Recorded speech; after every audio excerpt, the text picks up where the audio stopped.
Chapter 23. Now the king sent them to gather all the elders of Judah and Jerusalem to him.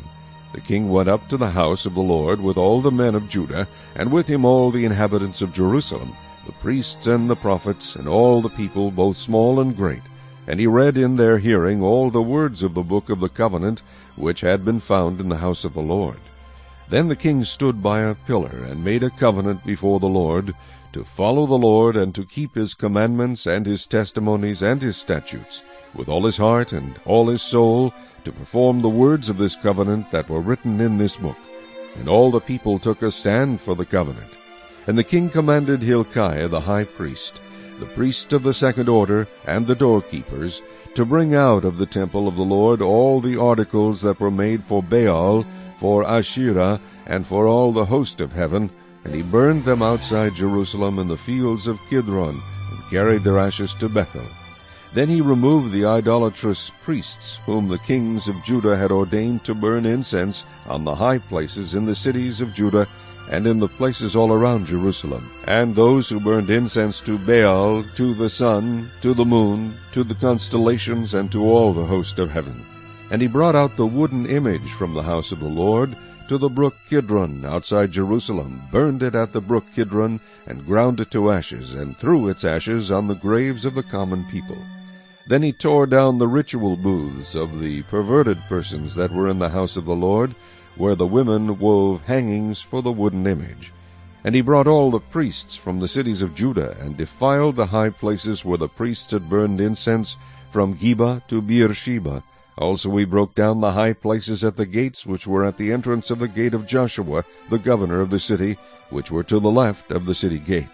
Nevertheless, the priests of the high places did not come up to the altar of the Lord in Jerusalem, but they ate unleavened bread among their brethren.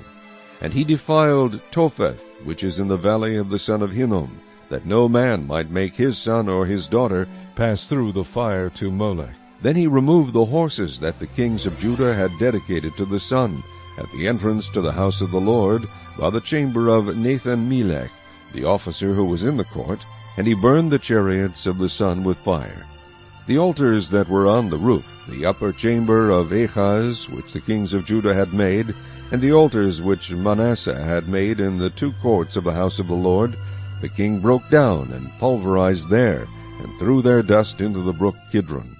Then the king defiled the high places that were east of Jerusalem, which were on the south of the Mount of Corruption, which Solomon king of Israel had built for Ashtoreth, the abomination of the Sidonians, for Chemosh, the abomination of the Moabites, and for Milcom, the abomination of the people of Ammon. And he broke in pieces the sacred pillars, and cut down the wooden images, and filled their places with the bones of men. Moreover, the altar that was at Bethel, and the high place which Jeroboam the son of Nebat, who made Israel sin, had made, both that altar and the high place he broke down. And he burned the high place, and crushed it to powder, and burned the wooden image. As Josiah turned, he saw the tombs that were there on the mountain. And he sent and took the bones out of the tombs, and burned them on the altar, and defiled it according to the word of the Lord, which the man of God proclaimed, who proclaimed these words. Then he said, "What gravestone is this that I see?" So the men of the city told him, "It is the tomb of the man of God who came from Judah, and proclaimed these things which you have done against the altar of Bethel." And he said, "Let him alone. Let no one move his bones." So they let his bones alone with the bones of the prophet who came from Samaria. Now Josiah also took away all the shrines of the high places that were in the cities of Samaria, which the kings of Israel had made to provoke the Lord to anger, and he did to them according to all the deeds he had done in Bethel. He executed all the priests of the high places who were there, on the altars, and burned men's bones on them, and he returned to Jerusalem. Then the king commanded all the people, saying, "Keep the Passover to the Lord your God, as it is written in this book of the covenant." Such a Passover surely had never been held since the days of the judges who judged Israel, nor in all the days of the kings of Israel and the kings of Judah. But in the 18th year of King Josiah this Passover was held before the Lord in Jerusalem. Moreover, Josiah put away those who consulted mediums and spiritists, the household gods and idols, all the abominations that were seen in the land of Judah and in Jerusalem, that he might perform the words of the law which were written in the book that Hilkiah the priest found in the house of the Lord.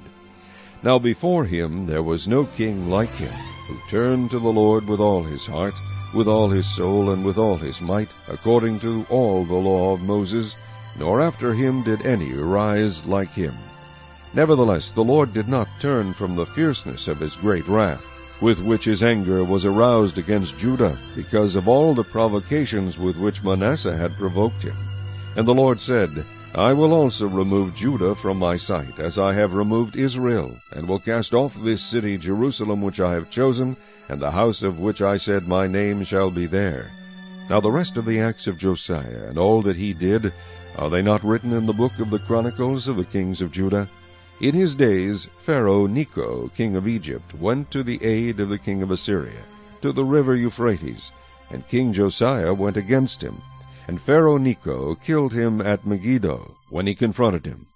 Then his servants moved his body in a chariot from Megiddo, brought him to Jerusalem, and buried him in his own tomb. And the people of the land took Jehoahaz the son of Josiah, anointed him, and made him king in his father's place. Jehoahaz was 23 years old when he became king, and he reigned 3 months in Jerusalem. His mother's name was Hamutal, the daughter of Jeremiah of Libnah. And he did evil in the sight of the Lord, according to all that his fathers had done. Now Pharaoh Necho put him in prison at Riblah in the land of Hamath, that he might not reign in Jerusalem. And he imposed on the land a tribute of 100 talents of silver and a talent of gold. Then Pharaoh Necho made Eliakim the son of Josiah king in place of his father Josiah, and changed his name to Jehoiakim. And Pharaoh took Jehoahaz and went to Egypt, and he died there.